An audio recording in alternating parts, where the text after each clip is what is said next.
In this short Luminar Neo photo editing series, we're going to take this problematic photo and turn it into this. Along the way, we'll learn different methods for correcting geometry, how we can easily enhance a sunrise or a sunset, how we can bring out rich details in our images, and also some of Luminar Neo's really great tools for adding those finishing touches to our photos.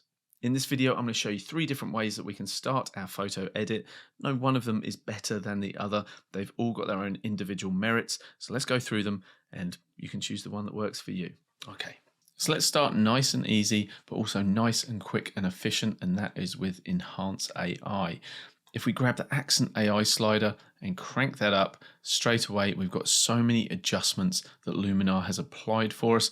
And straight away, we're in a pretty solid place to either begin our edit or even just call that a day. So here's our before, here's our after. So quick, so easy. Thank you, Luminar Neo. We also have the Sky Enhancer AI slider. And if we push that up, that's going to apparently enhance the sky. Personally, I use this very sparingly. I don't really like to go too heavy-handed with this particular slider, whereas the Accent AI is often a lot more forgiving to introduce that, whereas the Sky Enhancer AI, I don't feel that gives us the best result when we're too heavy-handed. So a little bit of that can go a long way, and the Accent AI, well, you can take that as far as you want. Okay, let's reset our edits and go for the second method. So we can reset the tool and throw it in the bin. And now we're just going to move into the catalog where I'm going to click, hold and drag the photo into the HDR Merge tool. I'm going to release and then I'm just simply going to click merge. And now Luminar Neo has dropped that into the HDR Merge folder. What I normally like to do is just drag that into the original folder where the photo came from. And now if I jump back to that folder, we can see my 2 versions. This one's untouched and this is the HDR version. So we can see this is a really nice improvement over the original. But perhaps a more useful thing would be to do a comparison between the 2 methods. So let's just quickly reset that to where it was. And that just shows you just how quick this is. And if now we compare the 2 versions, we have a more saturated and punchy version with Accent AI, and a more muted version from the HDR Merge tool. However, there's nothing to stop us using this HDR Merge as a base and now going into Enhance AI and just throwing on some Accent AI and seeing what that looks like.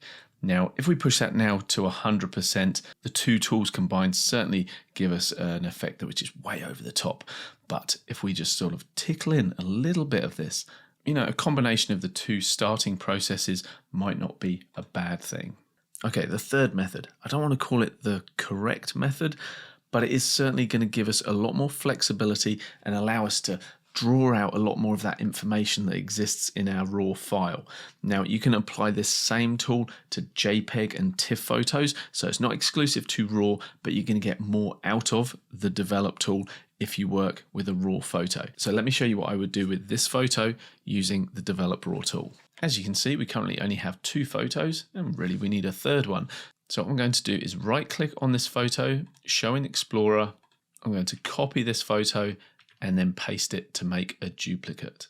And now as I hop back to the Luminar Neo catalog, you can see that we have this third version. And as I double click that to open it and jump into the edit section, it's worth noting that we won't need to worry about following that step in the new version of Luminar Neo that's coming very soon, because we will have access to virtual copies. So we won't need to make physical copies, which is great. But you can see here, we are opening the Develop Raw tool. And unlike Accent AI, there are so many options for us in here, which can seem a little overwhelming when you first open it up. But trust me, if you work through these methodically, one after the other, it makes a lot of sense. It's very easy to use. So the first thing we'd want to do is apply a camera matching profile. Now, I don't like to use things like Camera Vivid or Camera Standard. While they look lovely and punchy, the problem is they don't give us access to a lovely, rich, dynamic range. You watch, as soon as I switch from a camera landscape and hover over camera flat, we get access to all of that shadow information. And during that initial developing stage, that is exactly what we want. Sure, we might want to go for a contrasty version of the photo, but initially we want Luminar Neo to actually be able to see into all of that area there as well. So now we've got our training wheels off and we're not dealing with something simple like Accent AI or just drag and drop into HDR Merge. Now we're dealing with this quite complex tool, but it's going to allow us to really refine the look of our photo before we delve deeper into a more finessed edit. So what are we actually after here? Well, you can see in the top right, we have a histogram. Now that is just a visual representation of the amount of dark pixels and mid-tone pixels and light pixels. And on the left-hand side, that's all our dark pixels. So for example, if I grab the exposure slider and bring that down to the left, the photo gets darker and we see all of that information bunches up on the left-hand side. Conversely, if I take this to the right and start brightening everything up, you can see how all of that data then starts to spread up towards the right-hand side of the curve. And what we're looking for is where all of that information falls beautifully between the left and the right-hand side. Now, please don't get confused and think that I'm saying that our finished edit should finish up with a full range of data on that graph looking like that. I'm not. This is purely for the starting point, because this is going to give Luminar Neo or any photo editor the maximum amount of data to work with. And then we are free, woohoo, to take our photo edit in any direction we like after that. Imagine this, the opposite. If we went for a really contrasty version where there was no information in the darks, in the shadows, no information in the highlights, and then later in the edit you thought, you know what, I want to bring that information back. It's just not there to work with. That's why we build it in to that initial edit. Sure, we can lose it later, but let's put it there to begin with. If you don't see this histogram here, just come to the top left-hand side of the screen, click the down arrow, come to View, and at the bottom here, you can see this Show Histogram option. So if I turn that off, it's gone, and your screen might look like this. So obviously we just need to do the opposite. So we're going to come to View, Show Histogram, and ta-da, there it is. Okay, so far I've achieved a full distribution of tones throughout my image simply using the exposure slider. But that's not the best way to do it. Sure, our photo does want to be brightened up slightly, so I might boost that up about, I don't know, 1.17. Yeah, let's be real precise about it. We don't have to be that precise. But let's brighten it up so it's looking okay. But I don't want to worry about pushing the exposure until I start getting a pure white point in my photo. That's not the best way to do it. What we want to do is work with all of these sliders so that they can kind of harmonize and synergize together. So for example, bringing down the highlights, that gives us all that information right in the center of the frame here. And I like that. What about if we grab the shadow slider? Oh, look at that. You know, wow, we can see all of this information in the grass now. Now, of course, we don't want to go this heavy-handed with it because you start to flatten out your photo, you lose that sense of depth, so never do you want to go that heavy-handed. However, with the shadow slider particularly, a little really goes a long way, and I just want to make sure that I've got information in all of the grass here. So that's pretty good. To see where we've come from, where we've got to, normally I just press the / key on my keyboard. However, we can come down to that little before and after slider down here, which is a really nice way to just get the feels for how your photo is tracking. So once you're done with that, just turn that off. Just as a quick aside, if you love photo editing in Luminar Neo and you want more tuition and guidance, I'm currently in the process of creating a complete course, but I'm waiting for the brand new version of Luminar Neo to drop before I even record the course. But if that is something you're interested in and you'd like to find out about it when it does come out, just write course in the description. And when I have it, and there's a link available, I will add that to your comment so that you can go there and check it out for yourself. Also, if there is something in particular that you are either struggling with or really like to learn, let me know in your comment as well, and I'll see if I can include it within that course. It's going to be really comprehensive. I'm very excited about it. But for now, let's get back to this edit. So beyond this, what I'd like to do is actually make sure I have pretty much a white point in this photo and also a black point as well. I don't want to take things too far so everything's just getting crushed down again. You know, if I go like this and like this, sure, it's spread everything out, and that's not too bad, to be honest. I've seen the white and black sliders do a worse job than that. But a better way is to use the curves tool, grab this top point, which represents where the whites are. You know, if I bring this all the way over, we go completely nuclear with our photo. We don't want that. We just want to start getting 1 or 2 pixels, you know, just starting to hit a pure white. And if you're not sure when that's happening, we can just press J on the keyboard, and now we get these bright red warnings, which are basically telling us you have lost all information in those pixels. You've gone to pure white, and that is bad. We do not want that. So I'm just going to bring that down until we just start to see a few pixels right here. And I can just move that over until we don't even see any, but I know that literally one step further on the left and we're going to start introducing white pixels. We can do the same on the other side for the black pixels. If I grab the bottom left-hand slider and start moving that across, you can see that we start getting blue pixels that are our warning saying we have gone to pure black. So I'm just going to reduce that until I just start to see a few of those blue dots start appearing, and then just take it so that they pretty much disappear. Okay, now if I press the backslash key and release, you can see that we have a complete tonal range at our disposal. We've got information through this entire photo. So from here, we're free to do anything we like with our edit. Okay, I know that's a lot to take in for one tool, but honestly, it's really worth mastering those sliders and understanding exactly how that tonal range affects your photo. Because if you can get that down, all of your future edits are going to be so much easier. Right. What else can we do apart from changing the tonal values in the Develop Raw tool? Well, a lot. Let me show you what else we can do. Just to say neat and organized, I'm going to collapse down the tools that we've already applied. And let's just double check where we've come from and where we've got to. So before and after.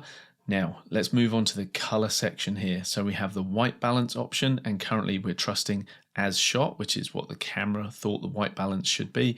But obviously we can grab the temperature slider and move that left and right and fine tune our own setting for that. That is also true for the tint slider as well, where we can either introduce a more cyan or magenta look to the photo. But at this point, and you're just gonna have to trust me on this one, even if you like the look of a really warm or really cool looking photo, this is not the place to do it. Currently, we just want to set a neutral color balance where everything pretty much looks as color accurate as we can get it. But one color aspect where it's okay to push the boundaries of reality is actually with the saturation slider.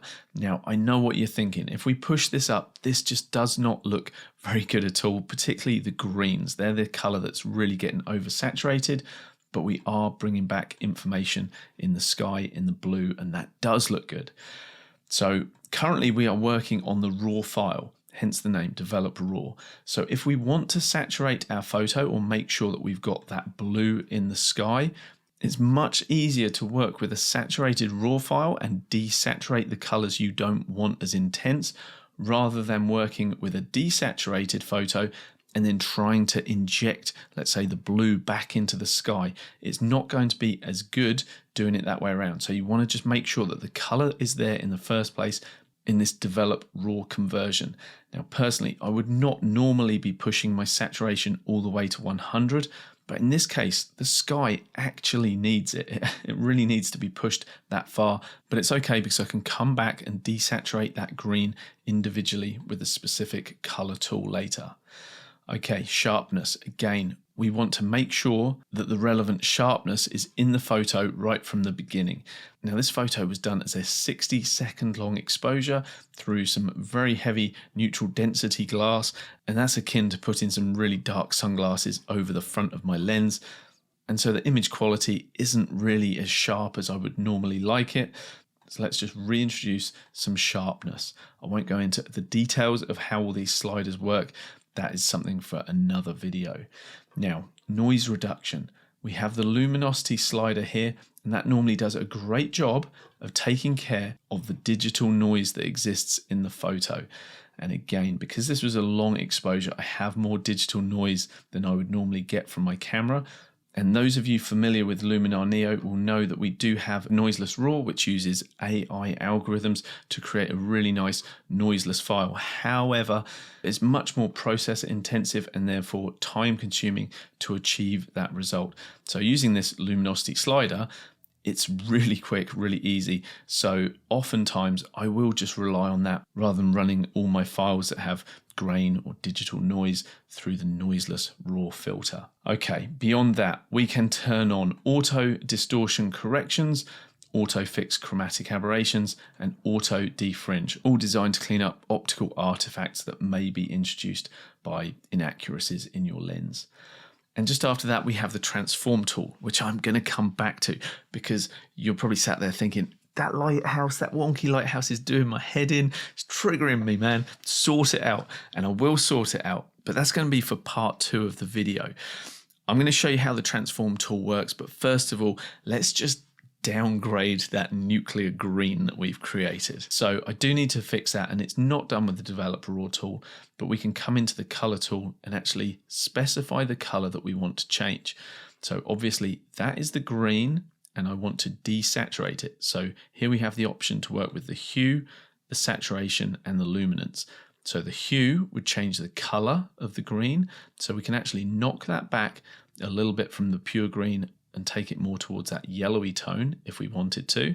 But we can also come into the saturation, and it is the saturation that is the issue, and grab that slider and start to desaturate that green. Now you can see when I take that all the way, that doesn't look very natural either. So oftentimes it's not a case of just taking that one color and dropping it down. It's also about taking the surrounding colors and just getting those to a place that looks a bit more natural as well. I think something like that looks much better. So this is our before, this is our after, before and after, a lot more natural, a much nicer conversion from this through to this. Okay, let's revisit that transform tool. So I'll jump into the edit stack here, and any tool that we've applied to our photo will exist here. Develop raw is always one of the first tools. You have noiseless raw and develop raw. So we can come back to this transform section, and this perspective correction button here, if I click this, nothing actually happens. And the reason for that is there's not enough geometric information in this photo for Luminar to get a good grasp of what horizontal and vertical is. So then we have the option to come down to the sliders themselves, and we can actually grab those and make our own adjustments. But as you can see with this one, if I move the vertical slider to the left so that the lighthouse starts to straighten up, it does not look good. It's looking more and more warped. So that isn't actually going to help us out in this case. We also have the horizontal slider, and both this and the vertical slider, when used in conjunction with each other, are really great for working with architecture, architectural interiors. I use them for that all the time. However, not so good for this example. You might be wondering what the aspect slider does. Well, that stretches our photo either top to bottom or left to right. So for example, if we'd applied a heavy vertical correction, let's pretend that that does look good, but it's too tall. So we would come into the aspect slider, which allows us to just bring that back down again. Now those sliders that change the geometry of our photo can often be really helpful, particularly with architecture. But as you can see in this example, it's not really cutting it for this photo. But you will have seen I have corrected the lighthouse. So in the next part of the video, I'm going to explain exactly my method I've used to make that lighthouse nice and straight. But before you go to that video via the link in the description below or the thumbnail that will appear next to my face at the end of the video, let's just have a quick review of these 3 methods, the pros and cons of each. I really love the first method purely for its simplicity. All we needed to do was add some accent AI, and bada bing, bada bong, our photo was magically developed for us. There's details in the shadows, the highlights, there's a nice contrast to the photo, and the colors look great too. So overall, it's a really great way to quickly develop your photo. And if that's the method you prefer to use, my suggestion would be to build that into a preset that you apply to every photo during import. The second method was the single image HDR Merge method, and I really like this option as well. Very quick, very simple. However, the overall aesthetic might not be to everybody's tastes, and we're no longer working with our original raw file. We now have an additional TIFF, which is the one that we would be editing going forward. I love this method for bringing back details in your photo, but I'll often use it as a hybrid method where I will overlay it onto the original, change the opacity, and get a blend of the best bits of both. The third method certainly gives us the most control over manipulating our photo, and it's certainly the one that I would implore you to learn if you want to get the most from your photo editing. While at first glance it may not look as good as the first 2 options, However, if I had the choice of all 3 photos as my starting point, this is the option that I would be going for. Okay, that's the fundamentals of developing your photos in Luminar Neo. Thanks for following along. But now, join me in the next video where we correct that nasty geometry of the lighthouse. That video is right there. I'll see you in that one. Bye-bye for now.